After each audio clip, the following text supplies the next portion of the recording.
And we're going to go to, I believe, San Diego, California, and we've got Conan on the line. Conan, how you doing?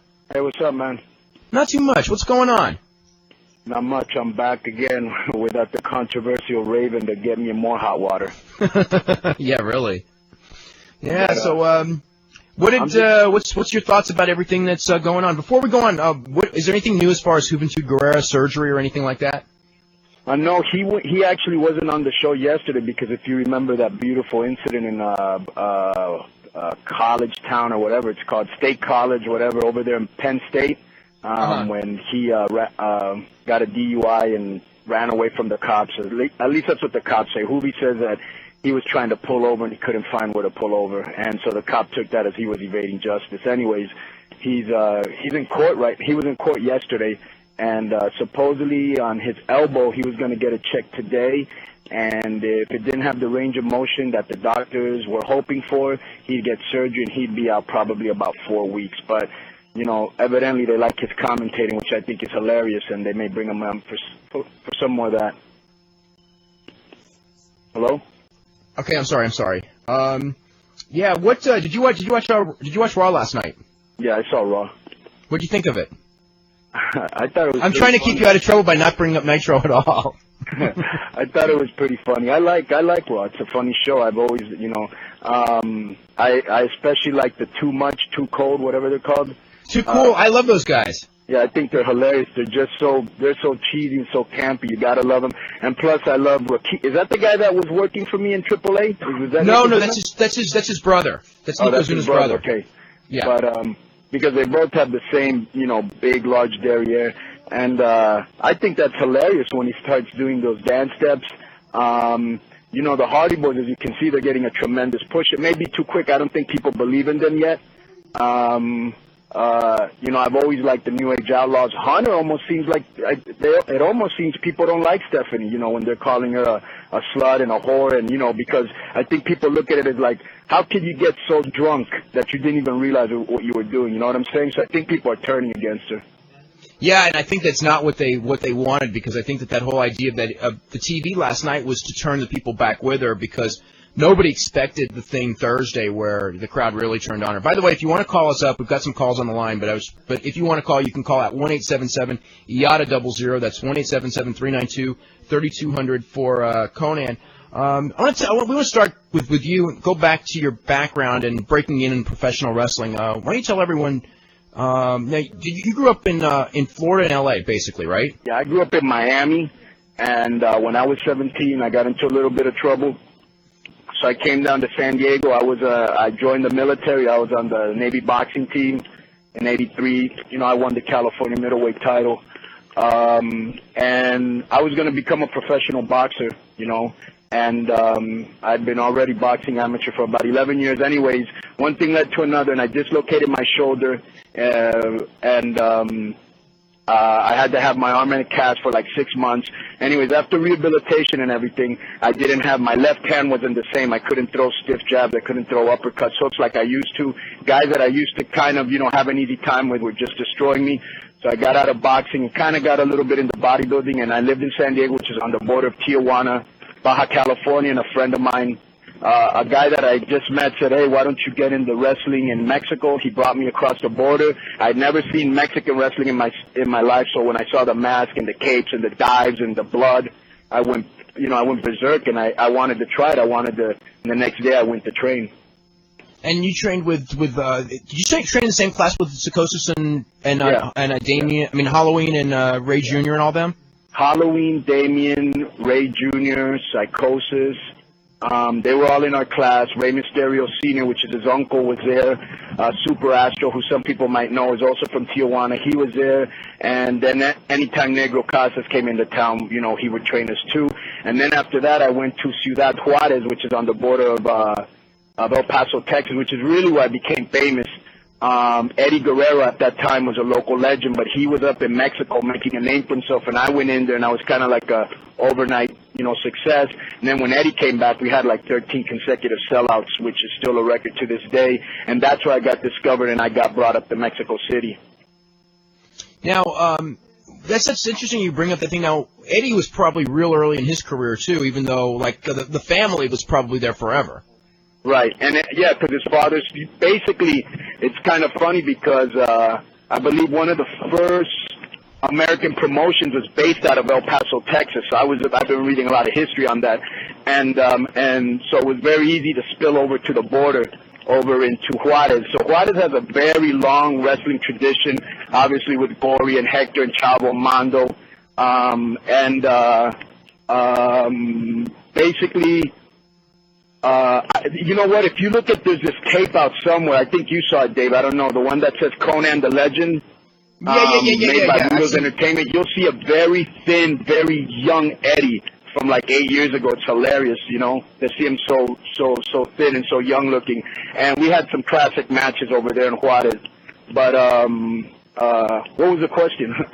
No, we were just talking about I think that. We were just making the point that was like early in his career, and that all of his brothers probably had already wrestled there.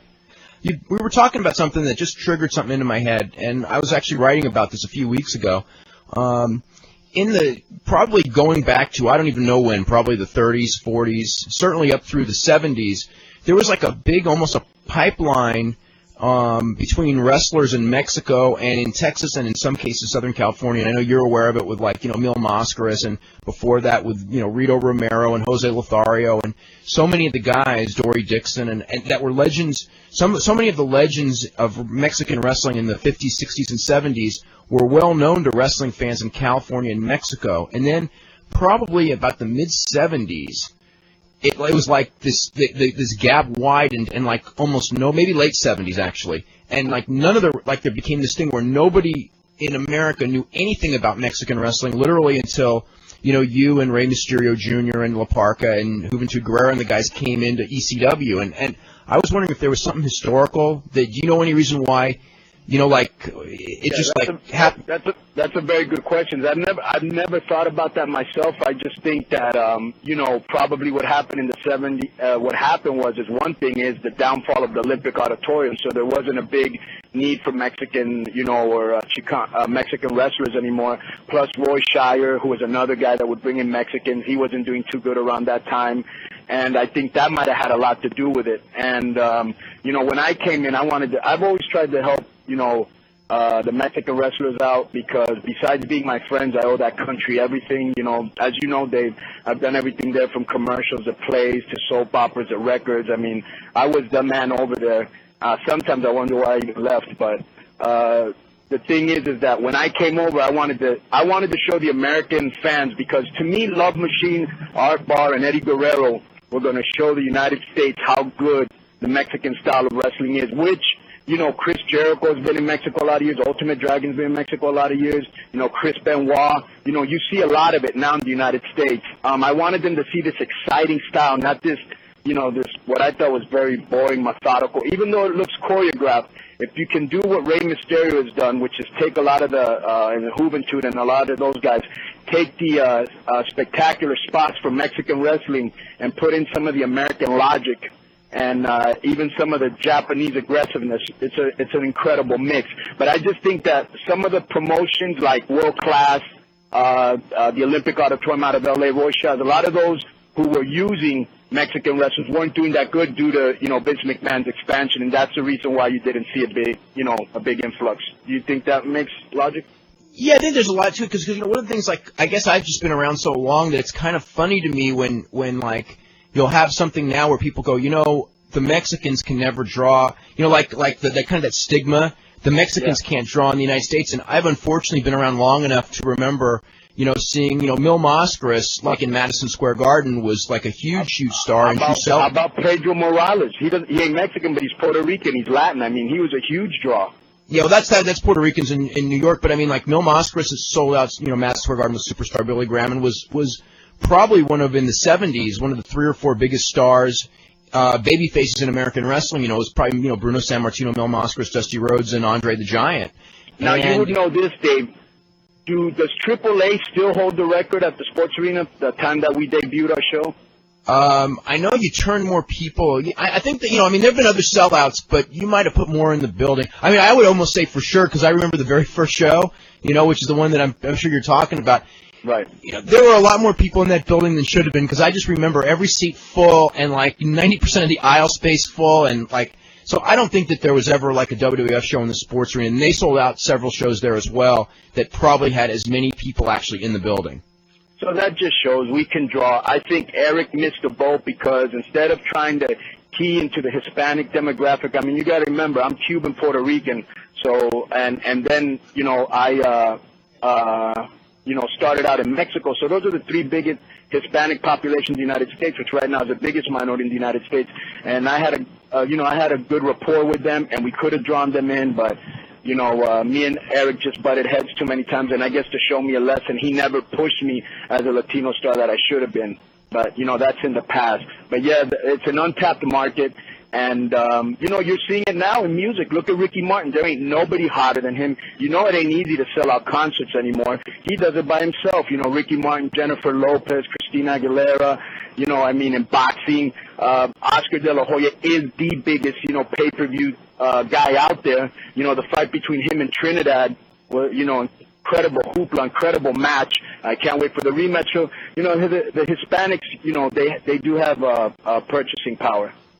Yeah, I think that's something also that hasn't been looked at in wrestling, is also that a lot of these, and you and I have actually talked about this, a lot of these magazines like People Magazine and some of the other ones, they're actually coming out with like basically Latin editions of the magazine for the United States market. Right, and then you got to ask yourself, why would a thing like People Magazine, bother to even make a whole edition in Spanish if they didn't think there was any profit in it? And it's still successful because it's just a market that hasn't been tapped. It's like not long ago, BET, when it first started, the Black Entertainment Network, everybody, come on, a channel for brothers, or, whatever derogatory term they wanted to use. And now look at it, it's huge, because they're catering to their people. Let's go to the lines. We've got Mike in New York. Mike, what's going on? You're here with Conan. Oh, hi, Conan. I want to know, Conan, I have a two-part question for you. I was wondering, what do you think of the powers that be in WCW? And two, with the current state of politics in WCW, and it's apparent that they're not pushing a man with your charisma anywhere, would you consider going to the WWF in the near future, where I'm sure that Vince McMahon would know how to utilize your skills and get the most out of you? Carlos, did you hear that? I can't hear that. What did he say? He basically he asked what your opinions were of the powers that be in WCW. And he said that it looks like that they're not pushing you to your fullest, and would you be interested in going to the WWF, where he thinks Vince McMahon would push you to your fullest? So that was basically the question. Let me answer the first question, because I didn't understand the second one. You'll have to say it again, because I'm on a cell phone. But what do I think about the powers that be? Like I said before, when they first came to WCW, I told them, I go, I'm a huge fan of your work. I love what you've done in WWF, which I had. And, and I told them, here's me, Rey Mysterio, Billy Kidman, Eddie Guerrero, Juventud Guerrero as a shoot. We hang out everywhere together. Disco's another guy we hang out with, but, we couldn't see him fitting in. And, we'd like to do something along the lines of DX, just be the cool, hip baby faces who don't give a damn. Because that's basically how we are. And, they gave us like a push, and then now everybody's gotten hurt, and Tori's still renegotiating, and I don't even know what they're going to do with us. But they seem to be very smart. You got to remember, can you hear me, Dave? I hear you perfectly. Okay. They can hear you perfectly. You got to remember, these guys just moved into WCW. That's like moving into a new house. So you got to look for the nearest shopping center, the nearest tanning salon. You got to plug in your light. The electricity, the cable. They're still trying to find out who works, who doesn't. I think it's very smart of them to put a lot of people in the to commentate to see who has the ability to be a good orator. They're putting a lot of people in positions where they need to show and prove. And it's kind of funny because I think, and somebody told me this the other day, but it could have something to it. You're seeing a lot of these guys who before were making all this money and were never on TV, and now they're working them. Larry Zbyszko was a guy that always used to install a lot of the Mexican wrestling matches. You heard what Vince told them on TV. I almost think like he's getting back at a couple guys. Lex Luger, who's always been a prima donna, they threw him in the mud. I don't know if it's coincidental, but I almost think like he's getting back at a couple people that have kind of, run roughshod on WCW. But I think they're doing an excellent job. Come on, it's Monday and Thursday. You're not always going to hit 1,000. And I think they're trying to find out who are going to be the money makers, who are going to be the mid-card guys, who's going to put up a tuss when they're made to do a job. So, and I think Vince has everybody's respect. I think people know he's not a guy you can play around with or fool around with because he ain't going to take too much shit. Now, what was the second part of the question? Basically, would you be interested in going to work for the WWF and working for Vince McMahon? Yeah, well, I'm 2 years away from that, but, obviously, if they don't do with me nothing now, and even Vince Russo said this on Friday, I was able to hear a little bit of the interview. When you get pigeonholed in a spot too long, it's kind of hard to get out of it, which was like a problem Louis Spicoli, God rest his soul, who's a good friend of mine, had. Art Barr, who's a good friend of mine, he had to come to Mexico to show that he was the best heel in the world, which he was at that time. So, if I'm in the same spot for 2 more years, I don't see any upward movement in WCW. And plus, they seem to have a problem making stars. I hope Vince and Ed can do it with me because I think, I have a lot of potential. We were talking, you were just bringing up Art Barr, and I wanted to bring that up because I had just seen an article written, in fact, just a couple of days ago. It was on the 5th anniversary of the death of Art Barr, and I can remember that because it was like Thanksgiving weekend or maybe even Thanksgiving night where I was sitting at home and I got a phone call from Japan and then, a couple of other calls, and all of a sudden it was like, first we heard the rumor and then it turned out that it was true. And I know that for you that had a major, major effect on you in a lot of ways because you had just started a program where you had turned heel to team with Art Barr and Eddie Guerrero, and pretty much you ended up turning babyface out of it, but also he was like, for the Americans, he was probably just about your closest friend down there, wasn't he? Right. He was my best friend ever in this business. Eddie Guerrero was also my other best friend, and they both had tremendous tempers. They were always fighting. It was funny. I always wanted to challenge Eddie to a fight. Eddie always wanted to challenge Art, and we were always fighting. We were always threatening to kick each other's ass. And that's just the way we were on the road. Art Barr hated Mexico. He hated being away from his son.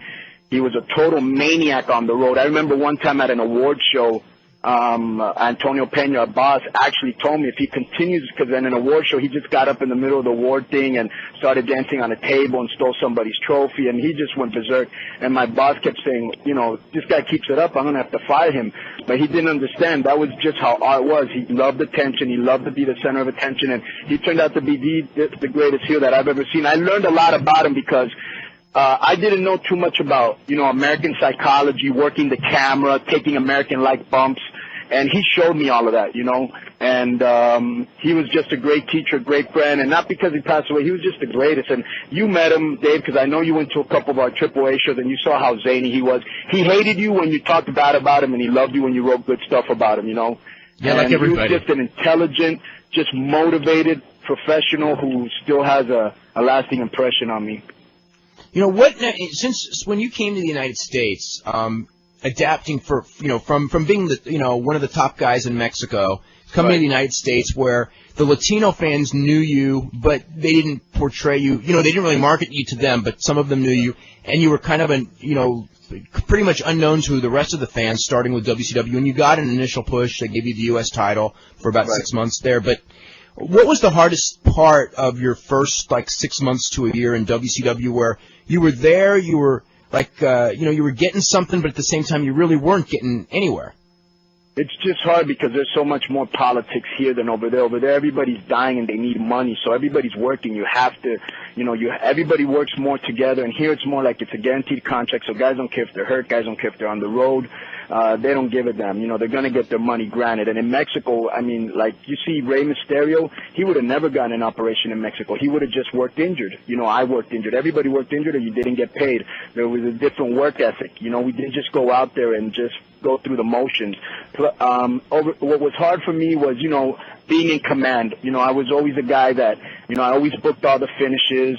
I always found new talent. As you know, I brought in Jake and Yokozuna, Jake the Snake Roberts, and the Warlord, and a lot of guys that we used there. All the angles were basically mine and Peña's, and I was free to create. And I never held anybody back. Even Vampiro, who, as you know, we've had we just have a huge dislike for each other. He asked Norman Smiley, he goes, please tell Conan if I can, get into the promotion. I know he don't like me. And I just said, no, I don't like you, but you can make money for me, so come on over. And I made him sign a contract that if he missed any shows, he'd have to pay the promoter for all the publicity costs, because Vamp was the type of guy that would hold people up at the last minute or wouldn't show up or would get into a fight with a fan or didn't want to do the job. But he drew people, you know, and that's all I cared about. And here it's, if they like you, if the top guys like you, or you do what they want you to do, then you're in. If not, you're out, which is basically what happened to me when I was close to some of the top guys. To me, it was just hard because there's a lot of subtle racism. It isn't written on the wall, but you can see it.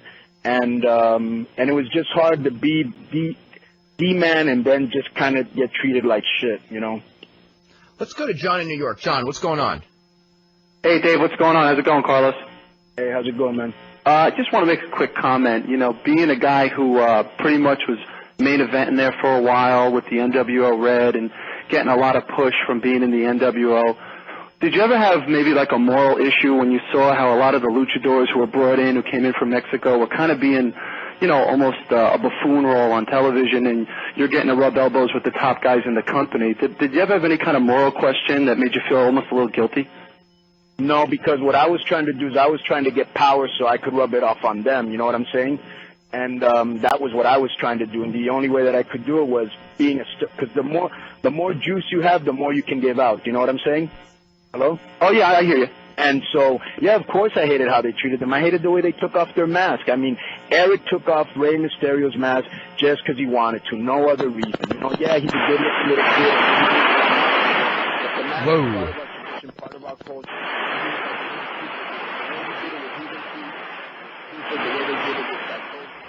Conan, I think we're losing you. Okay, and we've got Conan back on the line. Conan, how you doing? Hey, yo, what's up? Yeah, I was on a cell phone on my car, and, you know, a lot of mountainous ranges, so I'm back at home now, so we got clear reception now. Okay, cool. We're going to go to the phones. We're going to go to Wes. Wes, what's going on? Hey, guys, how's it going? My question for Carlos was if he felt that either one of the two big organizations would ever try to work again with one of the Mexican organizations. I know Eric Bischoff wanted to get up with EMLL a couple years ago, and it fell through, but I wonder what his thoughts were. Well, I just think that one of the things that you could have done with Mexico is you can bring a lot of young guys like you're seeing right now in ECW, Super Crazy's getting over. We've seen how Juventude's gotten over, how Rey Mysterio, etc. You can get a lot of young guys that you can teach the American timing to, and you have future superstars who aren't going to cost you a lot of money, because most Mexicans aren't into the contract hashing, negotiating, and, you know, holding up and holding out and all that. And on top of that, you also had a farm system that you could send people to. Like right now, they have the guy that was the real big guy in the tall giant guy. What was he called, Dave? The guy Giant Silva. Giant Silva. Giant Silva. He's in Mexico, and he's actually become a big star. And, you know, he's getting his seasoning in. They also got Kuragan or Kugarans or whatever his name is. He's over there, too, and he's been doing well. He's a terrible worker, but he's getting seasoning, which he wouldn't have gotten in WWF. I just think that one of the main problems with us is Eric didn't like me, and then he tried to use Sonny Ono to do it, and Sonny Ono doesn't understand, you know, Mexican wrestling or even speak Spanish for that matter.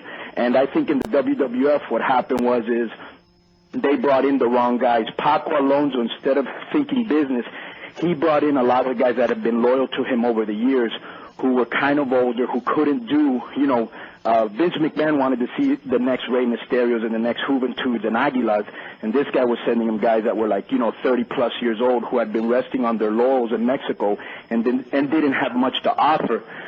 But, like, if, you know, they would have let me, well, you've seen some of the talent I brought. The last guy I brought in, Blitzkrieg, is a sensational athlete. But another thing that hampered the negotiations is SmackDown came in and Thunder came in, so they didn't want to allocate a lot of time to something that they weren't sure if it was going to, you know, be profitable in the end. So I really don't know. I just think Vince or now Bill Bush has to have faith that it's going to be profitable in the long run, which it can be. Does that answer your anything question? else? Oh, yeah, and also if you could comment on your feelings on Antonio Peña. Obviously, you guys don't really like each other, but could you ever work for him again, or is that it's just... It's not that we don't like each other, it's just that, you know, I was definitely... You know, I mean, Mexican wrestling was revolutionized because of me and him. The ideas that we brought in, we made it more modern, more hip, more risque. We brought in a lot of these gimmick matches that have never been seen. They're like lumberjack matches, strap matches, chain matches, cage matches, all that had never been seen over there. Plus, when I was in ECW, I was heavily influenced by their style, so I brought a lot of the ECW style to AAA. What had happened is just that it came a point where Peña, first of all, Peña's the most creative, most hardworking individual I've ever been around. I mean, he just, lives wrestling 24/7. He was my mentor, my teacher. What happened at the end is just that, I was basically booking a lot of stuff, coming up with a lot of ideas, and I kind of felt like Vince Russo in that I wasn't getting my props, and he had some personal problems that he was attending to, and he wasn't taking care of business, and I didn't like the way he was running business, and there were a couple moral issues that came into play, and Promo Azteca told me that they were going to have a new television new channel, and that if I would come over and I could do my own wrestling show. But as we were trying to get that going, Eric Bischoff pulled me out of Mexico and said I couldn't work there anymore. But it kind of got ugly at the beginning because I don't know if you know about this. There was a lot of mudslinging between me and him in the press and on TV. But I'll always admire him, and he did a lot for me. Thanks for your comments, Konnan. All right. Okay, thanks so much, Wes. That brings up 1992-ish, if I got the year right. In fact, I'm pretty sure it is. You were wrestling for EMLL. What exactly happened? I mean, you had actually told me long before this thing ever happened what was going to happen, and it actually happened exactly like you said, where Antonio Peña was the booker for EMLL. EMLL was probably at its all-time peak of popularity. You were, I remember talking to different people like yourself and others. I mean, there were guys that were, you guys were probably working 10 shows a week and making, and getting good money. Yeah. And then Peña went out on his own, and AAA at the very beginning, really caught fire, and within a couple of years, AAA was, to me, for a while there, was the most entertaining wrestling promotion in the world. But when did Peña come to you and say, I'm going, and when did you make your decision you were going to go with him? And then when he started, you were responsible for a lot of the guys coming in because nobody had ever heard of Psychosis. I remember watching the AAA TV when it was on Galavision and seeing this guy Psychosis, okay, and I'd never heard of him, and people were going, oh, it must be heavy metal because nobody's that size that's that good in Mexico. And I go, no, it can't be because they're wrestling each other, you know what I mean? Right. And then Rey Mysterio came in and some of the other guys. But anyway, how did Peña approach you, and what was the feeling in Mexico and during that period among like the veterans and the younger guys as far as like a promotion going? Because EMLL was like WWF and they hadn't been challenged. Yeah. I guess there was UWA. What was the political situation like anyway in 92? We had the hugest superstars at that time, Konnan, Vampiro, Octagon, Perro Aguayo, the Dynamite Brothers, etc. Rey Mysterio and Psychosis weren't even around yet. I brought them from Tijuana when we first started AAA. What had happened was we actually were running, believe this or not, we were actually running close to 90 shows every 2 weeks. That's how deep our talent roster was. I was literally, and I'm not kidding, I was literally doing 3 shows a day, like 5 days a week, and then the next 2 days I'd do 2 shows, and it was almost like a movie star. You were just being rushed place to place in these luxury cars, and you would get there and there were people screaming outside. Well, there was a lot of money being generated. But the guy that was doing all the work, which sounds kind of Vincent Russo-ish again, was Antonio Peña. He was the one doing all the work. He was the one getting, all the magazines to focus on wrestling. He was the one that had wrote a script for a movie on wrestling. He was the one doing everything. He was the one doing the angles, and he had like his own particular wrestlers that he felt were the future of wrestling. And as you know, EMLL's always been very traditional, so the veteran guys didn't want us to become stars. And there was just a huge movement to block us. And Peña just decided one day, hey, look, there's a lot of money to be made here. All you guys follow me, and we'll make money for ourselves. So I was one of the first guys that quit, then Perro and all those guys. And then, of course, I started to bring in, Eddie and Love Machine and Rey Mysterio and Psychosis and all those guys. But basically, it was just a thing that a lot of money was being made, and we weren't, and it was disproportionate. You know what I'm saying? Mm-hmm. Now, what are your feelings? What are your feelings personally and professionally regarding Perro Aguayo? Because you had You and him were like the two big baby faces during the heyday of AAA, and you feuded with each other before. I mean, you had a really big like hair match with Perro Aguayo before in EMLL before you ever went to AAA. Yeah, he took my mask off. I was the first one ever to use a ref bump for a finish of a match in Mexican history, which shows you how backwards and how, just how old-fashioned Mexico was. This was like in 1991. A ref had never been used for a finish, and I used Grant Davies, God rest his soul, for a finish. And then they took my mask off, which I made a real big scene out of it. You might remember a day where I actually had a little kid who I told everybody was my brother take off my mask, and he was crying and I was crying. And this was seen all over Mexico. I mean, at that time, wrestling was on at Sunday at 12 o'clock noon. And every Mexican home got that channel. It wasn't cable. It was like watching CBS, you know what I'm saying? Mm-hmm. So overnight, everybody knew who I was. But basically, what was the question? Oh, it's just personally, professionally, your feelings on Perro Aguayo. Oh, Perro Aguayo. Well, he took off my mask, and then I told him, look, you can have my mask, but I want your hair, because only like 4 guys had ever taken his hair. Rene Guajardo, El Santo, like 3 or 4 guys in El Solitario, and they were all like super, super legends. And we did a hair versus hair match, and I won. And he's probably one of the most professional guys I've ever known. He'll work with a broken hand. He'll work with a cold. I mean, he's given to this sport like a Terry Funk. You know what I'm saying? I would consider him like a Terry Funk. He doesn't care. He keeps fighting. The people absolutely adore him, and he's a gentleman. And he helped make me, and I helped extend his career. We talked about, like in the early 90s, and you brought a lot of those new guys in. I don't know how much time you've had to watch Mexican wrestling of late working with WCW, but have you seen guys in Mexico, on EMLL TV or AAA TV where you look at them and just go, I wish we could get these guys into the United States, or I wish, people would recognize them because they could be, like maybe what Psychosis and Rey Mysterio. Oh, definitely. Every time you turn around, there's a guy raising the bar in Mexico. There are guys right now, believe it or not, I mean, more spectacular than the Hardy Boys, more spectacular than Juventud, definitely more spectacular than Ray, because Ray's had to tone down his style right now, They even have one of them, Blitzkrieg, which they don't do anything with. That guy's phenomenal. I mean, if you compare Ray, Juvi, Parka, Psycho, all those guys, at the 1 year mark, and you compare them with Blitzkrieg, Blitzkrieg is actually more spectacular than them. Another guy who's very spectacular, who I knew I couldn't get into WCW because we had too many people, so I sent them to WWF with Victor Quiñones as Mr. Aguila. That guy's incredible. And they have what happens is a lot of these guys, like Mr. Aguila, he's spectacular, but he loses a lot in the transition. Like his punches look really bad, his kicks look really bad, and that's what's probably hurt him in WWF. But yeah, there's a lot of untapped talent. One guy who I kept telling Paulie Dangerously about him, he finally picked him up, and now he likes him. Is Super Crazy.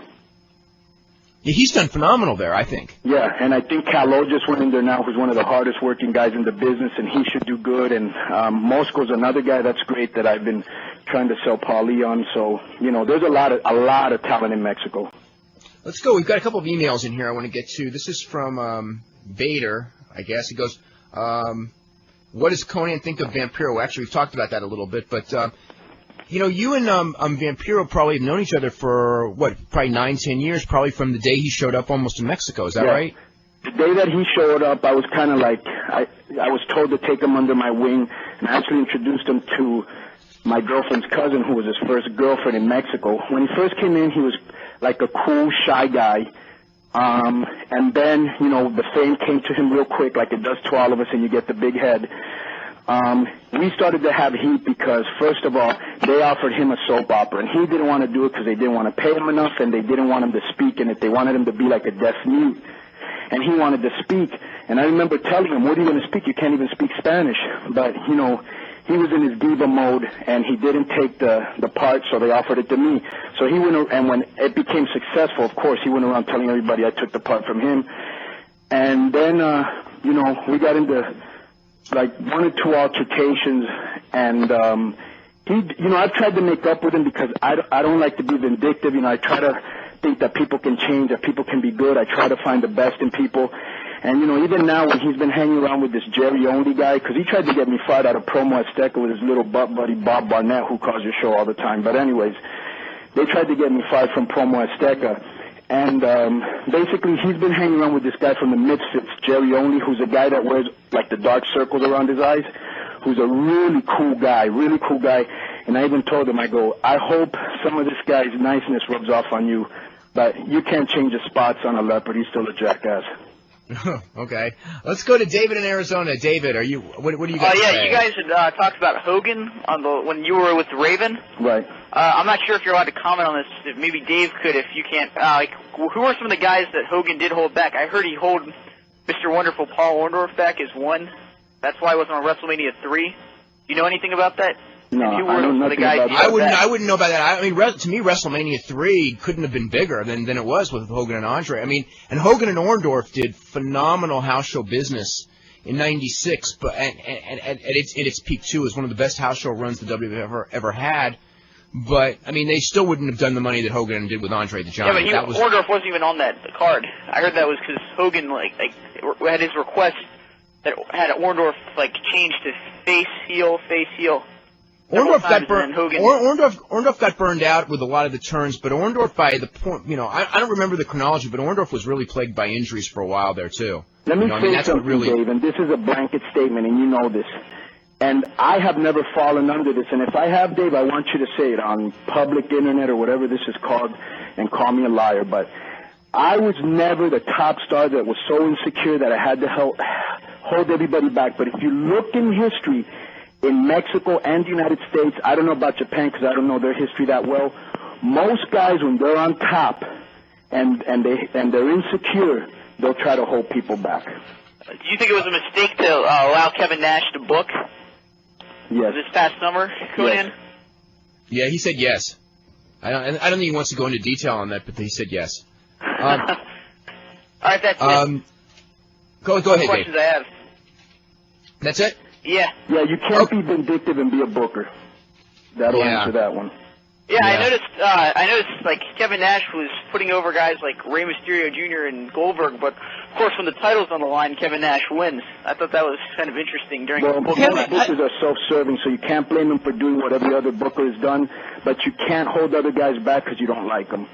Yeah, I mean, I think that when Kevin Nash was booker, I think a lot of it was there was a lot of transparency into, like, when he put over Rey Mysterio, it was so obvious to me that it was just like, here, look, everybody, I'm going to put, it's like, I'm going to put this guy over as an example to everyone, but he really didn't because everyone, everyone knew that if Luke or Sting or any of those other guys, because he knew nobody would buy the Rey Mysterio thing. Right, nobody would take it seriously. Kevin Nash squashed Rey on the uncensored pay-per-view. Yeah, that's right. And then they ended up taking his mask off as well. I'll tell you, one of the things with the WCW, in fact, when your phone died, you were in the midst of talking about that. One of the things with Juventud Guerrera and later Rey Mysterio Jr. or actually it was, is with the masks and everything, they could have made that mean something. And I'm not even saying, I think with Juventud Guerrera it was not even a mistake to take the mask from him. But I think that they rushed things. Right. You know what I mean? Rather than let it mean something. So then, okay, he lost his mask, but what did it really accomplish in the long run? And I think with Ray, it was the same thing. Every time they see somebody in their mask who's good looking, they always say, "Why are you wearing a mask? You're too good looking." And the thing is, that's just part of the aura. You know what I'm saying? And I don't even know why you couldn't do a thing where you know what he looks like without the mask, right? But when he gets into the ring, he puts on the mask and he almost does a metamorphosis of sorts. You know what I'm saying? Mm-hmm. Why do you have to leave it off in the United States? But what were the feelings as far as those guys? Were they when the time came for them to lose their mask? Were they totally pissed? They were totally pissed, but they didn't want to say anything because they didn't want to lose their jobs. Plus, they got a lot of heat in Mexico, like sellouts. Why do you guys do that? Why do you let them do that to you? How can you lose your mask like that? Because in Mexico, it's just, unless you live there, the United States just, we are in the United States and we have to do as they do, but you should try to respect some. Why didn't they tell Jushin Liger to take his mask off? Yeah. Maybe because he wasn't under contract. But what I'm trying to get at is you should try to respect some customs and traditions. I mean, when you go to Japan, you don't make fun of them because they take off their shoes or walk into a room or the way they use the bathroom or whatever. You just adapt and You know, Hello, is everyone there? Hello? Keep going. Everything's fine. Okay, I'm sorry. But in Mexico, they got a lot of heat because, you know, there's usually a big buildup, as you know. And if they would have, and even Chris Jericho didn't like the way it was done because he was brought up in Mexico. So it was done wrong, and it was done for all the wrong reasons. But real quick also, as far as like some of the stars, are there any stars like on EMLL right now that are down there as far as that you're kind of like, that you've seen on TV that are really good high flyers, some of the younger guys that maybe no one in this country would know or would barely know? Probably a guy that just went over to AAA. His name is Oriental. He's the brother of the Moreno sisters. He's off the hook. Super Calos brothers, Motocross and Alan Stone. Mano Negra Jr. Who's another guy? They have so many guys underneath right now that are doing so many incredible things. It's just like, you know, I mean, those are probably the guys that come out the most right now. Oh, there's a guy in AAA that's incredible. His name's Pathfinder. Mm-hmm. So those are some of the guys that stick out. You know, I'm not going to try to bring anybody here anymore until they do something with the guys they have now, or unless they ask me to, you know. We've got the poll, final results in on the poll. What did you think about last night's wrestling? 23% saw both shows and thought that Nitro was the better show of the two. 40% saw both shows and thought Raw was the better of the two, which means 63% of the people watched 5 hours of wrestling last night, which so did I, as a matter of fact. 21% did not watch Nitro, 6% did not watch Raw, and 10% did not watch either Nitro or Raw. So anyway, that's the results of the thing. We've got one question. We're going to go to the calls. In fact, we've got Bob Barnett on the phone, so we're going to go to him just right after this question.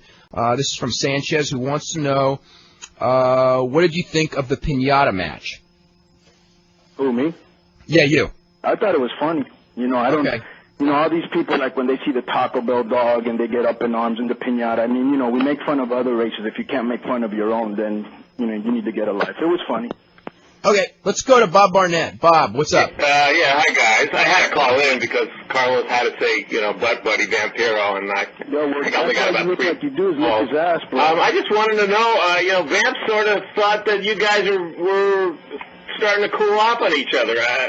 You know, when are you ever going to get to the time when you can just lay off it? You and Vamp can both kiss my ass. That's what I have to say about that. You know, the motherfuckers going around the locker room trying to say I got heat for being on this internet show and that I was going to be on it in Tuesday and I was going to get more heat. He sounds like a little bitch going around gossiping, and you're usually the guy that gives him most of this gossip. So fuck both of you. Well, good, Carlos. I'm glad that you show your stripes again. Thanks, Dave. I'll talk to you. Say something really funny so everybody thinks you're a charming guy. Get the hell off the line. Whoa. Good old Carlos. Bye. Yeah, good old Bobby. Bye. Oh, boy. Okay. Well, that was definitely different. We got Scott in California. Okay, let's go to Scott. Scott, what's up? Hi there. First, I just want to say real quick, my brother and I both feel like you're without peer in this business. He's been getting the newsletter since like '83, so he knows what he's talking about. Anyway, I just had 2 quick questions. One, at Havoc, the spot through the table, you look like you legit hurt your shoulder on that, Carlos? No. Well, no, I didn't. You're a great actor if not, because you look like you really, I don't know, you were kind of holding your shoulder after that? Yeah, well, you know, you just gotta... That's just basically how, you know, when I went to when I took acting lessons in Mexico, that's basically what they say. Just pretend that it really happened to you. So I just pretend that, you know, the guy landed on me, that my shoulder was separated. That's all it really is. It's just acting. Wow. I've been watching since like '79, and you had me completely fooled. I thought it was a hard way. Yeah. Shot. No, thank you. At any rate, the other question I had real quick, now I don't pay too much attention to what I read on the internet, because, I mean, I was a fan, die hard, like long before, you know, the whole net thing. And, you know, the internet's great because it brings a lot more attention to the industry, and it's a great tool and all. But a lot of the writers, I don't believe a lot of what they say, but I do read frequently that there's heat between Mexican workers and Japanese workers. Any truth to that? No heat whatsoever. Yeah. Actually, I pretty much figured it was bullshit. Yeah, they both respect each other. They both respect each other's work ethic, and more Japanese wrestle in Mexico than do in the United States, so there's a pretty good camaraderie there. There's actually a long history of Japanese guys that have gone to Mexico and have been able to be like main eventers. I think just not Ultimo Dragon comes to mind right away, but I mean all of them, Jushin Liger, Inoki, Fujinami, they all Choshu all wrestled in Mexico. At one point or another. Sayama was like a legend in Mexico. That's right. Right. Yeah. We got Jeff in San Jose. Jeff, what's going on? Hey, Dave, how are you? I'm doing pretty good. How are you? Yeah, Conan, I remember seeing you in San Jose, I guess in '93 for a AAA. Right. And I was lucky enough to see Art Barr wrestle live. Right. And Dave, you were there. I think there were like 5,000 people there. Yeah, there were two shows that I remember in San Jose that both did close to that. One of them did, they both were right at 5,000 people. Where when AAA first came into San Jose, like it'd be the same weekend as Los Angeles. Right, and the advertising was like all screwed up. It was like major walk-up. Right. Yeah, I mean the one thing that I remember about the first one. Okay, the second one, once you've been to one show where there's 5,000 people, you're not surprised. The first one, which was the night before the LA show that did like the 17,000, 18,000 people. They had a show at the at Sioux Rec Arena, right? San Jose State. And so I think it was a Friday night, maybe it was a Saturday night. I don't remember offhand, but I just remember like I was expecting that there would be like 500 people at the building. And I had seen no advertising because even though San Jose is a very high Mexican population, there's basically a split in that the Americans have no idea what goes on in the Mexican culture and vice versa. And so I got to this building, and there was like a huge line, to get in, and I get in there, and the place is almost packed, and the heat for that first show was unbelievable. And I felt like I was going 10 minutes down the road from my house, and I was in like another world. And it was just like, my God, and this was my feeling also on the first couple of times the AAA came to the sports arena, especially the very first show, okay? I was sitting there in fact, Mike Tenay was there, and there were some other people, and I was going like everyone, Vince McMahon, Bischoff, everyone who was running a wrestling company, I felt needed to be at that show because it would just open their eyes, because that first sports arena show is still probably, from a fan enthusiasm standpoint, I would say the greatest show I've ever seen, but the greatest heat on a wrestling show I've ever seen live. Right. Do you think that Lucha Libre can ever be successful again in California, or just like a one-time thing? Well, like at that point in time, I think the thing that made it so strong was the fact that Galavision had 7 hours a week of television, and it was all AAA. And go ahead. If WCW, WWF took the time to make their own Hispanic, like right now in Telemundo, all they do is they show matches from Nitro, and they just do voice dubs, in Spanish. But if they let us, what we were going to do before, if they let us do a show for the Hispanic market like California, Texas, New York, Florida, etc., where the main Hispanic pockets are, plus a lot of Anglos like it too. It's exciting wrestling. If they would let us do a show catered just for them, we could make California big, hot territory in Texas and a lot of those places. Wouldn't you agree, Dave? I think it's all a matter of television exposure and it's a matter of television exposure. You know how it is now, especially if you have the exposure and people are presented in a way that makes them look like stars, they become stars. I mean, there's a lot of guys who really are not necessarily that talented in wrestling, but if they're in there at a time when wrestling's hot and the production's really good, they become stars. And it's all in the presentation and the production. And now, I mean, I think so much depends on the look of the show. I think that like fans see a real flashy looking show and guys with great spectacular ring entrances, and then they go out and perform spectacular matches, they will get over. I think that it's just, but you've got to have the whole thing. It can't be dingy looking anymore. I mean, that's one difference. But with Peña and AAA, one of the things about that is they had unbelievably good ring entrances. I mean, it's just like, it wasn't just the good wrestling, and it wasn't like there were no storylines. I mean, some of those angles, like when, what was it, the one where Eddie Guerrero and Art Barr formed the tag team when Eddie Guerrero, they took Blue Panther's mask off or something? Right. I just remember that those angles were like, they were simple, but they were like incredible, and they worked. Right. Yeah. All right, thank you both. All right. Okay, thanks a bunch, Jeff. Okay, as far as like, we go back to that era and everything like that with the AAA and everything, are there any angles that like stand out in your mind, like, maybe you were in the middle of them, or maybe, just another one that just popped into my head was, it was again with Art Barr. When Art Barr wrestled Blue Panther, it wasn't the first one they wrestled, but it was the second one they wrestled, so it would have been the one where Art Barr lost his hair. Right. Not the one where he lost his mask, where it was like this match where, Art Barr went in as the baby face, Blue Panther was the heel, and Art Barr, like, in the finish of that match, turned himself such total heel. I mean, it was like, that was one of the greatest performances. You know, I just remember seeing like that the facials and the little things he did. Yeah. Because really, you know, he as a babyface he was a star there, but as a heel he was a megastar. Yeah, it was hilarious because him and, believe it or not, DDP, they were actually outshining Jake the Snake Roberts, you know, and Jake was giving us so much trouble. I just told Peña, well, let's get DDP. He ain't going to cost us as much money. But then DDP signed with WCW. But, you know, some of the greatest angles were mostly what I did with Peña, and this was my idea. I said, let's use, because I remember this from MTV when they did the whole thing with Cyndi Lauper, and I remember the thing with Jerry Lawler and Andy Kaufman. What I would do is, since I was a crossover celebrity in Mexico, is I would get on the top-rated talk shows, and we would shoot angles right there.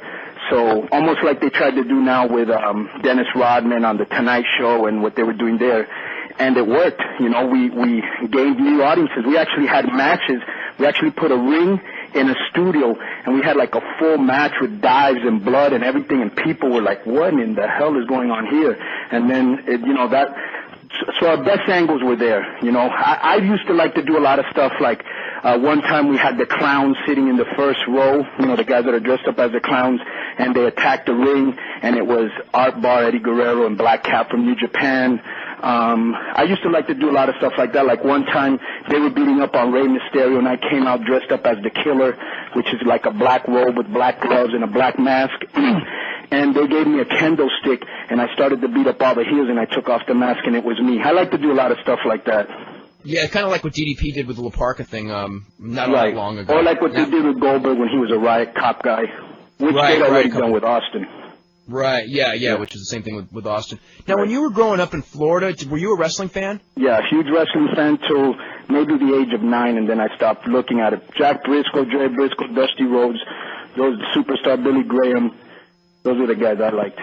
And I actually used to take a bus, I'll never forget this. I used to take a bus to the Miami Beach Convention Center, and it took 2 buses to get over there, and I had to get a ride back, usually from another fan, because it was too late to get the bus back. Anytime Abdullah the Butcher or the Sheik were there, because I was so mesmerized by the fork and the blood and the fire and all that. Now, when you first started in Mexico and everything, was there any one thing or any one person who was like at first glance where you had seen only American wrestling where you just go, oh my God, like that they kind of just like opened your eyes? I don't know if it was may have been Super Astro or somebody like that. When I was in Mexico? Yeah, like someone who you saw like early in your career where it was just like, oh my God, I didn't think like a human being could do this or something. Negro Casas. Yeah. Which Chris Jericho actually told me this. He said he's the greatest wrestler I've ever seen in the ring because he could make you laugh, cry. Art Barr was like that too. Art Barr wasn't the most spectacular, but he just could make you laugh, cry, get mad, get happy, and those are the things I worked on, because you're almost like a conductor up there, conducting a symphony. And when I first saw Rey Mysterio, I was like, what is this? There was another guy from Tijuana called Thunderbird, who's always hurt, who did stuff that you'll never be able to see because he's so hurt. There's so many Mexican wrestlers that have been hurt on those hard mats and those hard floors, and there's no medical attention, and it's just really ridiculous how they're treated over there. I got one before we got to go because we're pretty much wrapping up on time. I want to know what your thoughts are since you've known the guy personally. He's probably in his day was the biggest star in Mexican wrestling. He's still around now, and very controversial figure. I don't know if you saw Mick Foley's book, but Mick Foley ripped on this guy pretty heavily, and that's Mil Mascaras. Yeah, well, he's gotten heat with everybody because he's a super prima donna. I'm going to tell you a story which I cannot believe. When I was a little kid, I actually used to make masks out of like bed sheets and try to imitate Mil Mascaras because he was Latin, so to me he was a hero, and I thought his masks were cool plus he had a nice physique. And when I met him, he was such a dick. I mean, he didn't want to do nothing, and he was a prima donna, and he kept telling me how he beat up all these guys in Germany and how he screwed all these stewardesses in Sweden, and I mean, he just went on and on and on. And it was really fun because when I started making it up in Mexico, I actually bought a house next to his. And I was like, wow, I finally made it. I'm living by Mil Mascaras, and I actually finally met his wife. She's like a Japanese girl, and He's very cultured, very intelligent, very well read. I mean, he's like maybe one of the smartest humans I've ever met in my life. I mean, he knows anything about everything, you know, and everything about anything. But he's just hard to deal with, just a prima donna and just very hard to deal with. Yeah, okay. Well, we're pretty much out of time right now. Konnan, thanks very much for being here. We'll be talking to you soon.